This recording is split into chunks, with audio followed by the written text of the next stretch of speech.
দুর্গ রেলগেটের কাছে থাকা গর্ত সংস্কার না হলে বৃহত্তর আন্দোলনের হুঁশিয়ারি দিলেন মোটর মজদুর সমাজের জেলা সম্পাদক।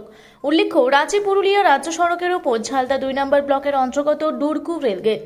গেটের এক পাশের সড়কে হয়েছে গর্ত, গর্তে জমে থাকছে জল। গর্ত অনুমান করতে না পেরে 2 চাকা 4 চাকা গাড়ি পড়ছে দুর্ঘটনার কবলে। এমন অভিযোগ তুললেন পুরুলিয়া জেলা মোটর মজদুর সমাজের জেলা সম্পাদক নির্মল কুমার। নির্মলবাবু বলেন, এই সড়ক পথে সকাল থেকে রাত পর্যন্ত অনেক গাড়ি পারাপার হয়। এই দুর্গ রেলগেটে কাছে থাকা গর্তে কখনো গাড়ির চাকা আটকে যায়, কখনো ঘটে দুর্ঘটনা। তিনি সাফ জানান, অবিলম্বে রেল কর্তৃপক্ষ স্থানটি সংস্কার না করলে সংগঠনের তরফে বৃহত্তর আন্দোলনের ডাক দেওয়া হবে। পুরুলিয়া থেকে আঁখি কৈরির রিপোর্ট, রূপসী বাংলা মিডিয়া।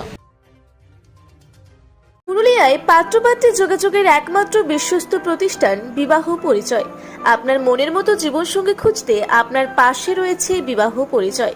তাই আর দেরি না করে আজই যোগাযোগ করুন বিবাহ পরিচয়, municipality commercial complex, 2nd floor, Chaibasa road, opposite PWD office, Purulia. Mobile নম্বর 9232440272 অথবা 8370970472।